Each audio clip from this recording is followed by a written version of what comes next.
Då var det dags igen. Säsong 2 av Pantamera med e-sporten talkshow. Mitt namn är Yasmin Lagmari och bakom mig har ni min co-host Sampe V2. Idag ska vi få träffa ingen mindre än Linus Saitros Andersson som är både kreatör på YouTube och på Twitch. Vi ska prata lite med honom om hur det är på de två olika plattformarna. Se Sampe möta honom i en 1v1 på Fortnite och prata lite om hans välgörenhetsengagemang. Häng med!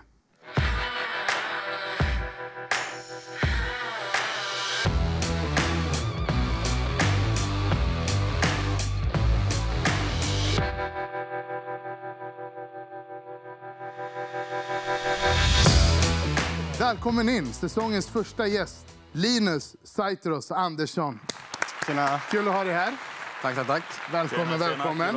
Thank you. Hur var det att komma hit? Var det safe trip? Ja, faktiskt. Det var det? Ja. Nice. Kul att ha dig här, Linus. Tack så mycket. Verkligen. Ja. Twitch och YouTube alltså. Ja. Jag gav upp Eller inte YouTube. Twitch och mer. Inte Twitch något mer. Och det kommer vi komma in på. Ja. Så vi bromsar där. All right? Det där kommer bli en riktigt intressant topic. Och jag är lite på din sida måste jag säga lite innan. Men det är inte det. Vi tänkte ju först och främst, innan vi kommer in lite på vem du är, så har vi ju faktiskt klippt in ett litet montage. Är det så? Och man får ju vibben direkt av att du är en riktigt karismatisk person. Och det känner jag redan nu att du är. Så det här kommer bli skitnice. Men vi börjar med att kolla på klippet. Och så ser vi vad som händer. Nej!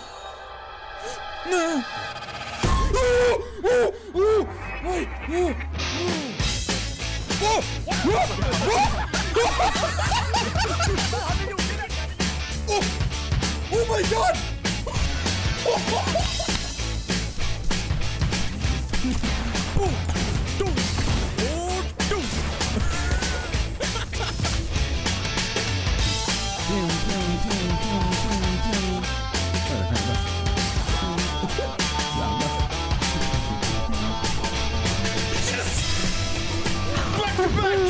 Back to back! Jag ser ju det! Back to back! Knäpp, du bara av dig! Fisklar! Åh fy vad är det? Åh fy vad oj, skitkorv och rädda blev. Oj! Det är mycket svårdomar där. Jag undrar vad som sägs där. Jag hörde korv typ. Ja, jag bara beep. Men det är mycket gaming på kanalerna. Ja. Det är det. Ingenting annat. Alltså, vi vloggar ibland. Typ. Ja, När typ då? Alltså alltså det är typ när jag åker till DreamHack och sådana saker. Ja. Det är typ, that's den är it, liksom. klassiker. Ja, det är en klassiker. Den gör alla, tror jag. Två gånger om året blir en vlogg liksom. Men är det bra respons på vloggarna? Jag tror det i alla fall. Hade du kunnat fortsätta med det? Alltså jag vill ju börja vlogga mer. Det är det som är grejen. Men jag tycker det är cringe alltså. Säger du till Sampe här bredvid mig? Är det cringe? Alltså det är inte cringe att kolla på någonting. Nej, Men det gör gör det det. själv liksom. Men jag är redo att hålla med det. Alltså, men det var lite typ så här när man kanske inte var så stor på det man gjorde. Då tänker jag bara, undrar vad folk tänker om mig när jag kommer till stan. Jag är med i det där. Absolut. Tänker du då människor runt om dig? Eller de som kollar? Nej, de alltså... Jag tänker runt om. IRL. När jag med, exakt. runt om mig liksom. För jag vet ju att typ Slopestream är mycket IRL. Ja. Och jag tänkte att jag skulle göra samma sak. Men jag får ju panik av att sitta på någon restaurang och Får man donation liksom. kameror. Så bara, tack så ja. mycket. Det känns lite... Men grejen är, det är ändå en annan grej när man är med sina polare och gör det. Ja, det är det. Det är Gör du det själv eller är med 3 polare? Mycket lättare med när boysen är med. Så är det ju. Det är kanske därför man är lite mer högljudd i gruppen än vad man är. Man sitter inte på restaurang och gapar för sig själv. Nej, exakt. Men det är mycket gaming på kanalerna. Ja. Mestadels Fortnite. Ja. Finns det någon anledning till att det är just Fortnite? Alltså det var ju så, jag körde CS innan. Så vart jag trött på CS. Alltså asmycket. Jag bara, jag måste testa något nytt. Så började jag med Fortnite och det var ju inte så populärt i början. Så jag hade bara tur att det var populärt liksom. Du var liksom med i själva vågen innan det blev någonting. Ja, precis. Jag var en av de första som löp på svenska typ. Ja, men nice. Men du brukar väl testa mycket spel vet jag som är så jättestora kanske och grejer. Ja, ja, men typ som Fall Guys släppte nu. Alltså det är stort nu då, men det har jag kört ganska mycket nu. Fall Guys. Askul. Typ. Nice. Jag är själv en person som aldrig vågar testa nya spel. Men du kör ju fortfarande. Ja, jag är kvar liksom, du vet, Minecraft, CS, där är jag liksom. Ja. Men ditt community verkar ju vara lite mer accepterande till att du testar nya spel. Ja. Eller? Nej, alltså de vill se Fortnite. De vill se Fortnite? Jag är typ fast med Fortnite. Okej, för att jag känner ju personligen att de var ju väldigt fast med CS. Ja, då ja. Och sen nu Valorant, då är det lite som att man börjar om på ny kula. Precis. Är det samma sak för dig med Fortnite då? Ja, exakt. Det är liksom... Ja, men de tjatar bara Fortnite. Alltså när jag tjatar till något spel, Fortnite är chatten hela tiden. Vad gör du när de säger Fortnite? Tappar inte du huvudet ibland? Alltså, jag säger bara... Vad säger man typ? Det är det jag frågar. Vad säger man? Ja, men jag säger bara... Jag kör ju det jag vill köra. Liksom. Jag tänker inte tvinga mig att köra något som jag... Men alltså, det är så, du vill... Alltså, kan det kännas jobbigt att bara behöva spela samma spel? Alltså, ibland är det. Men jag skiftar i spel när jag väl känner för det. Liksom. Ja, det är så. Ja, okej. Nice. Så... Men nu har jag en väldigt intressant fråga här. Vi har pratat lite om gaming lite snabbt här. Men den mest intressanta frågan, jag tror vi har säsongen här. Nej, men för mig i alla fall. Det är ju att du har ju precis slutat streama på Twitch. Och det är för mig ett skitstort steg, det måste jag bara säga. Ja, det är det faktiskt. Hur kom du fram till det valet? Och det är mycket frågor här, men vi börjar med hur kom du fram till att sluta streama på Twitch? Alltså, jag har ju tänkt på det typ i 2 år typ. Jag vill testa på nytt liksom. Och sen, man är fast med Twitch. Man får inte streama på ett Instagram. Man får inte gå där på YouTube. Man får bara streama på Twitch. Så jag känner att jag vill hoppa av liksom. Och testa nya saker. Men hur kändes det när du byggt upp något så stort på Twitch? Ja, det var det jag tänkte i 2 års tid. Jag vill inte lämna det bara för att jag har byggt upp det istället. Ja, men det är det. Jag tänker liksom alla visningar där, alla prenumeranter, alla följare. Din partner försvann antar jag också.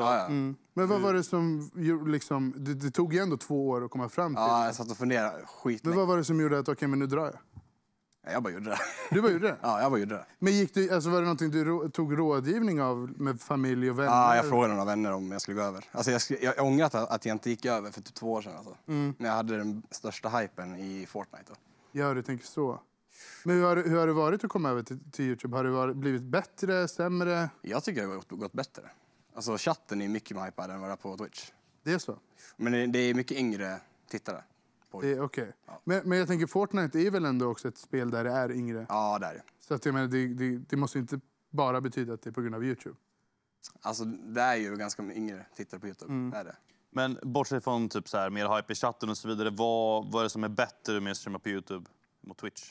Alltså egentligen är det inte bättre. Nej, inte det. De har så några funktioner så det är helt sjukt alltså. Ja. Men behöver man ha alla de där konstiga funktionerna? Eller konstiga, du vet som Twitch har, det förstår jag. Alltså, ja, precis. Det är hur mycket som helst. Ja, men det är så, alltså modsen har några funktioner liksom. Det finns några funktioner bara. Men vad mer är bra på YouTube fram? Alltså det är typ nästan inget bra alls. Jag kan tänka mig att det kanske kan vara skönt att typ ha allt på samma ställe. Ja, det är det. Du kan ju ha kvar dina streams om du vill, även om du har det. Jo. Ja, du har det. Ja, det kan ju vara nice. De är kvar där direkt efter och läggs upp som en video. Liksom. Ja, men precis. Så det är den enda positiva. Jag tänkte på en sidogrej här. Om Mixer hade varit kvar, hade du övervägt att gå över dit? Eller var det YouTube av någon specifik anledning? Nej, det var bara YouTube som jag tänkte på. Liksom. Mixer, det är... Nej. Alltså skulle man fått erbjudande skulle man gått över dit kanske. Ja, men det... annars inte alltså. Men tillbaka lite till gaming. Fortnite är ju det du spelar mest. Är det du tycker är roligast? Eller är det för tittarna? Just nu så är det 50-50 ibland. Det beror på liksom hur man vaknar upp på dagen. Bara, ska man köra det, ska man köra det liksom. Vad är det roligaste att spela tycker du? Fall Guys, just nu. Fall Guys? Ja, just nu alltså. Blir det mycket gaming? Alltså spelar du någonting när du inte är live? Alltså, liksom... Nej, faktiskt inte. Jag spelar typ aldrig off-stream. Det är så? För du brukar köra väldigt långa streams. Ja, jag kör alltså minst 5 timmar i alla fall. Och sen upp till kanske 10. Ja, och sen är det liksom redigering och så vidare. Så jag liksom försöker hitta så här, har du en lucka du har tid att spela liksom? Nej, alltså jag försöker inte spela off-stream så mycket. Så då tappar man glädjen när man är live, tycker jag. Ja, men jag håller med alltså. Typ. När du är inne nu på det här med att det är mycket tid och mycket jobb. Vad skulle du säga att det finns några baksidor med att ha det yrke du har idag? Baksidor? Vad är nackdelen? Jaha, nackdelen? Ja. Alltså man är hemma mycket. Man stänger in sig ganska mycket. Det är jag i alla fall. Jag är typ hemma 24/7 alltså. Nej, jag kan inte tycka det är det enda negativa tycker jag. Man går aldrig ut? Ja, alltså till exempel kompisar säger, men ska vi gå ut? Jag måste jobba typ. Ja, man kanske öppna fönstret liksom. Ja, det är det man gör. Kolla ut med huvudet bara. Men hur kommer det sig att allt det här startade? Vad var det som fick dig att börja med gaming i första skedet? Från gaming? Det var skitlänge sedan. Farsan spelade Resident Evil 1 tror jag. På en sån här bioduk typ nere i källaren när jag var 3 typ. Så att de kollade på. Det är typ därifrån det kommer. Fick du spela? Ja, jag kommer inte ihåg. Jag kommer inte ihåg faktiskt. Nej, men sen har jag typ haft alla konsoler typ. Nästan alla. Men hur gick du från att bli gamer till, kan man säga, entertainer? Eller kreatör? Alltså det var ju typ ren slump typ nästan. Och sen hade jag en förebild. Ja. Han heter Didi Morfar. Och men han inspirerade mig att börja också. Det var 50-50. Att jag var en ren slump och han inspirerade mig för att börja. Men jag tycker det var intressant det du sa om att du inte spelar så mycket på fritiden. För det är någonting jag kan intyga. När jag körde som mest CS, streamade det. Då var, alltså, det fanns ju inte på världskartan att man klockan 12 på natten fick något litet sug för CS. Nej. Men kan du för jag ser det lite som att när du är streamer så slutar du lite bli gamer. Och jag märker ju idag när jag dragit ner lite på streamandet att nu gamer jag mer. Nu spelar jag mer för att jag tycker att det är så kul. Är det någonting du själv upplever? Alltså lite. Alltså det blir ju mer som ett jobb. Det blir inte så att man... Nej, exakt. Att man liksom, men nu ska spela typ. Alltså det blir mer som ett jobb man måste liksom köra typ. Men det ska vara kul, det är det som är grejen. Det är det viktiga. Du mötte ju faktiskt Sampe i Fortnite. Och jag stod där bakom och tittade på. Och det blev ju värre än vad jag trodde att det skulle bli. Men jag tänker att vi ska kolla lite på hur det gick. Och så pratar vi lite om det. Och det såg ut så här. Okej Linus. Först till 5 kills vinner. Ja. Och jag kommer vinna det här, vad du vet. Aldrig. Okej, du är redo? 3, 2, 1. Jag kör bara på känsla alltså. Ja. Hur mycket trä har man? Hur mycket som helst. Då så. Vilken konstig bana. Aj. Nej, jag håller på att vinna här. Nej! Hur mycket HP hade du? Jag hade skitlite HP kan jag säga. Du hade det, va? Jag ramlade ner i vattnet. Jag bara, nej vad händer? Jävlar, där flög jag. Ner igen. Och där slangbällan här, nu kör vi. Nej! Nej! Varför går det så snabbt? Mina ögon hinner inte med det. Okej, nu ska jag no-scopa. Oh! Nej! Jag gjorde det ganska bra då. Faktiskt, du kom upp ganska fort. Ja, nej! Nej! Jag får ner i sjön igen. Vänta. Jag kommer. Nej, Jo. det gör det inte alls. Jo. Nej, jag var så nära på bara. Okej, 4-0. Ja. Vi ser dock varandras namn. Det är typ nästan fusk. Jag ser vart det är hela tiden. Nej! Nej! Ja, 5-0 blir det. Ja. Good game. Ja, bra liv. Bra spelat. 5-0. 5-0. Hade chans i första omgången. Nej. Men när han var i vattnet och hade lite hopp. Ja, det var nära där. Alltså. Det var nära. På riktigt. Ja, just det. Det var det. Ja. Jag hade typ 30-20 hopp där. Jag kommer inte ihåg. Sen gick det ut för. Ja, jag vet inte vad jag gjorde. Jag bara tryckte på alla tangenter som fanns där. Det är inte din grej alltså. Men obviously du outclassade ju Sampe. Och då tänker jag direkt tävling. Har du tävlat i Fortnite? Ja. Hur gick det? Jag var sög. Det var så. Jag varit inviterad till Fortnite och gjorde sina turneringar. Ja. Gjorde de här skirmish-turnering. Och då var jag inbjuden som influencer typ. Så var jag med. Det var så här 100... Det var 5 lag. Och sen 100 spelare i laget. Så var ju Tifi med i vårt lag och han var ju bäst i världen då. Så han carry oss i hela laget. Så hela laget vann 100 000 var. Va? Ja. Nej. Men är det så pass att man kan ensam single-handedly carry? Alltså om man kör trio. Kan en vara riktigt bra att carry? Ja, det går ju. Men alltså, om alla är lika bra så är det enklare. Liksom. Så kommer någon noob och liksom vet inte hur man bygger. Då liksom, måste man väl hjälpa den personen. Det är ju det. Men nu har det varit lite mycket Fortnite. Om du själv då, för du körde ju väldigt mycket CS. I och för sig så tröttnade du. Men om du skulle ranka de 3 bästa spelen du lirat genom tiderna. Det får vara storyspel också. Ja. Hur hade den rankinglistan sett ut? Alltså Resident Evil 1 och 2. Nej, 2 och 3 menar jag. Det är nummer... Ja, Resident Evil 1. Nej, 2. 1. Etta. Yes, Resident Evil 3, 2. Och 3. Och sen 3, alltså... Fortnite. Eller CS. Fortnite eller CS. Är de på samma kant? Ja, det är så pass alltså. Ja. Men det är så, du har börjat spela lite CS nu, va? Ja, men jag kör lite ibland faktiskt. Ja. Alltså, jag är ju tvärsämst nu. Alltså, det är... Ja, det är så. Ja, men det är lite som alltså, man måste ju hålla igång det. Ja, det är så. Lätt att det blir soppa. Ja, alltså jag märker när man var borta från CS, det räcker bara typ 4-5 dagar. När du spelar sen igen, så är det som typ ögonen är så här offline. Typ. De hänger inte med så snabbt. Det är för snabbt. Det är samma med Fortnite också. Liksom. Ja, man 100%. Direkt, alltså det är sjukt. Men när du lirade CS, hade du några proffsambitioner eller var det bara för att det var kul? Nej, det var bara för kul alltså. Jag var inte så bra. Alltså jag var ju lite över average, men jag var inte så här proffs liksom. Men det är ju, ingen börjar ju proffs, tänker jag. Nej. Till alla som kollar där hemma. Ingen börjar ju proffs. Jag har vunnit dock på 1,6 har jag vunnit turneringar.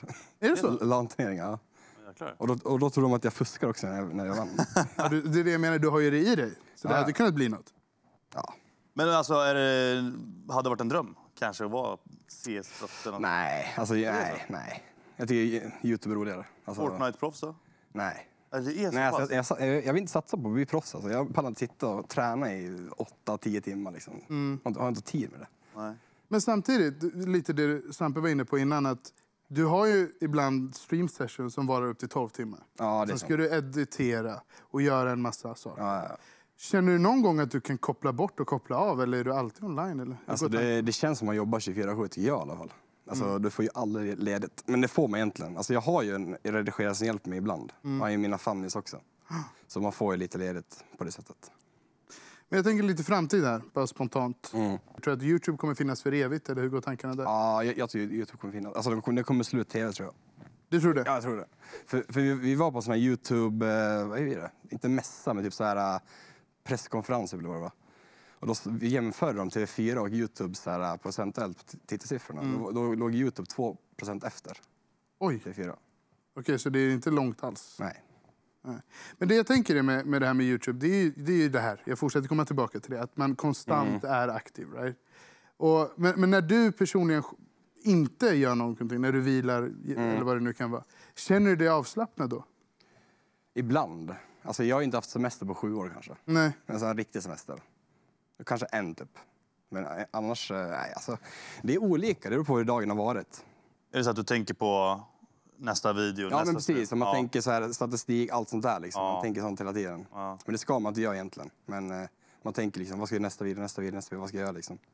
Men brukar du analysera ditt egna content efteråt? Ja. Sällan. Ibland. Det beror på vad det är för video. Jag är liksom supernöjd. Liksom, då behöver jag inte kolla upp så mycket. Har det hänt att du tagit ner en video? Ja. Du säger det med ett flin här. Vad är det för video? Det behöver vi inte gå in på. Det har varit intressant. Jag vill veta. Nej, jag tog en liten hint. Det är nog... Ja, jag dansar. En dans? Ja, okay. Alltså, vänta, är det på YouTube alltså? Ja. Jaha, okej. Har du tagit bort mer än en video? Ja, det tror jag. Ja, det är så. Inte vad jag kommer på vilken det är, men det har jag säkert gjort det. Jag har också gjort det, så jag borde inte säga typ något. Gamla videos. Tog det lång tid att komma dit du är idag? Var det mycket jobb bakom? Alltså i början, alltså det tog legit så här, flera månader för 100 subs upp. Och man fick typ 30 views per video typ. Max. Och jag har hållit på i typ 8 år. Jag ska vara helt ärlig, jag hittade din YouTube-kanal när du hade typ 3000 prenumeranter tror jag. Jag kommer ihåg det. Så då körde han skräckspel. Ja, jag körde PewDiePie där. Ja, exakt. Nice. Det minns jag faktiskt. Så ja.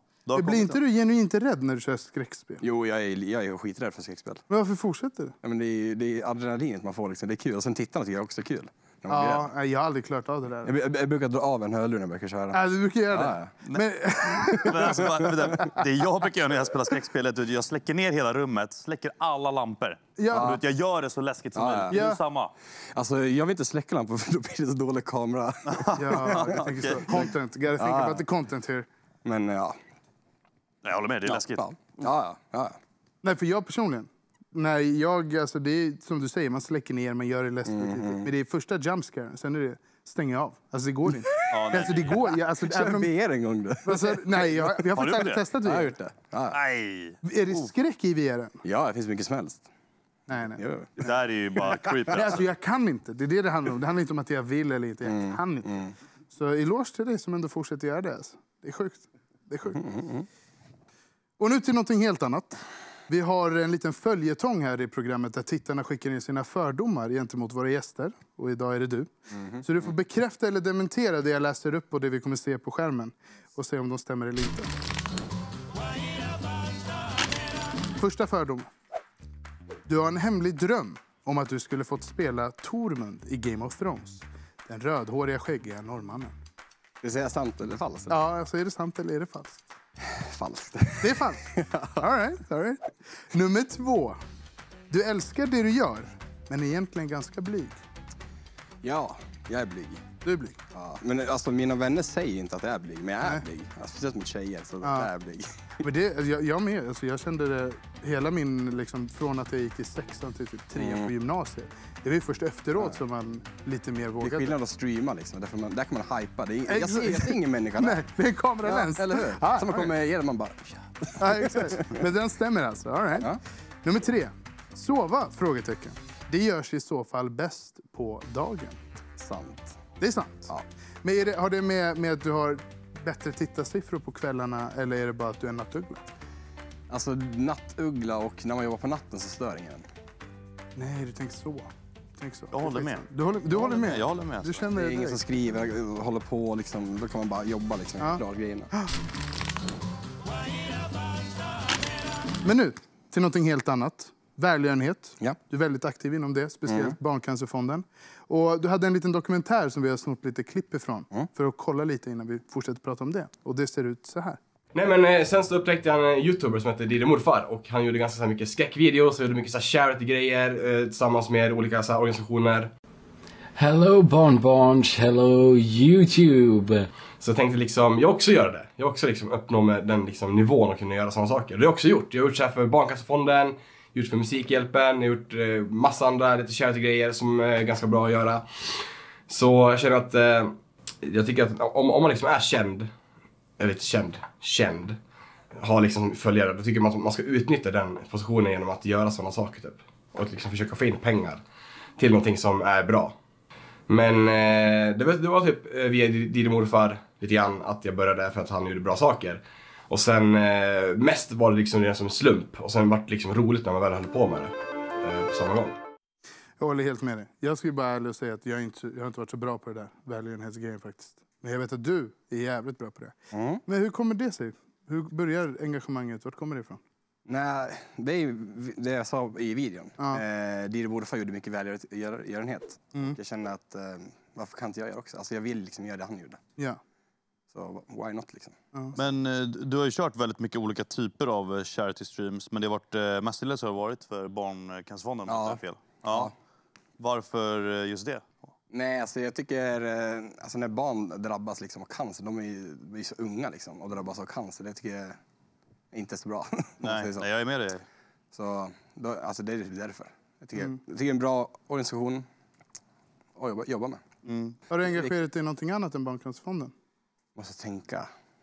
Du sa ju Musikhjälpen. Ja. Vad har jag gjort mer? Alltså, det är mest Barncancerfonden tror jag. Men vet du, varför tycker du att det är så viktigt att engagera sig för såna här grejer liksom? Nej, alltså jag tycker man ska utnyttja sitt namn när man väl är kända. Och hjälpa folk som är drabbade. Typ. Som har det svårare. Ja, jag håller helt med dig. Det är som du sa i videon egentligen. Ja. Men på tal på att ge tillbaka, pantar du någonting? Faktiskt. Alltså jag har skitmycket pantar med hel hög inne i köket. Vad är det mesta du har pantat på en liksom påse? Eller en omgång? En omgång. Någon tusenlapp kanske. Det är så mycket? Ja. Det är mycket. Det är många burkar. Jag såg det här någonstans. Var det inte på Instagram någonting? Du la upp typ så här, du skulle det var så här. Ja. Jag fan att det var det. Men hur lång tid är den där? Det är ju 1000 burkar. Över hur lång tid? Alltså det tar ju... Mer ett år eller? En timme typ. Förlåt? Nej, men det tar en timme att panta då? Ja, det är säkert. Men jag tänkte hur lång tid det tog att samla ihop alla. Jag har samlat ihop alla? Ja, det vet jag inte. Det tog jävligt lång tid. Men det måste vara mer än ett år? Inte som gamer, då går det snabbt. Ja, nej, men gör det med 1000! Eller hur? Nej, men man snor väl av föräldrarna, ingen aning. Alltså. Nej. Ja. Men nu, mina vänner, har vi kommit till ett slutmoment, kanske man skulle kalla det för. Du förlorade ju 5-0 i Fortnite. Gjorde jag. Men nu ska vi testa aimet i verkligheten. Vi ska inte bygga så mycket, men vi ska kasta boll. Ja, men det har jag sett. Och det här har du sett. Ja, det har jag sett. Så det här ska bli kul att se om du fortfarande har det i dig. Och det är säsong 2, tänker jag. Du var bra i ettan. Det var jag. Får se om du fortfarande är där.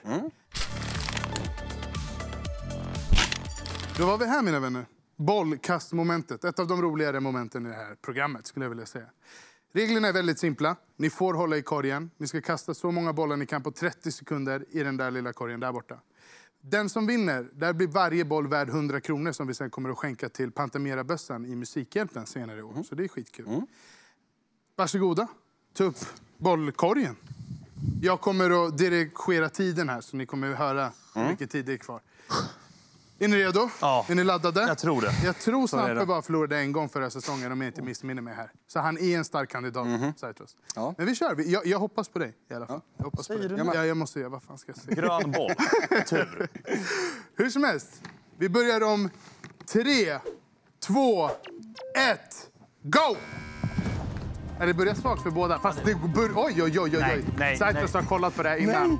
Nej, nu, eller jag vet inte om det är jämnt. Varför säger du nej för när jag sätter bollar? Jag vet inte, men det är jämnt. Jag styr. Det är väldigt jämnt. Det har gått 15 sekunder snart. Jag är så dålig. Nu börjar du tappa momentum här. Det är kanske för att jag pratar. Jag ber om ursäkt för det. Det har gått 20 sekunder kvar. Det är 10 kvar nu, gubbar.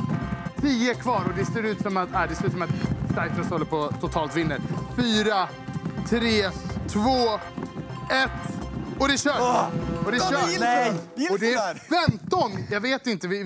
Den gills, säger domaren. Den var ju i luften liksom. Den var i luften, den gills. Och det är 15 bollar. Det här är rekord. Ja, det är rekord. Det här har varit över 13 om jag ska vara helt ärlig. Nej, jag tror inte. Men 15 bollar. Ja. Det är 1500 spänn till Musikhjälpen-bössan där Pantamera med e-sporten.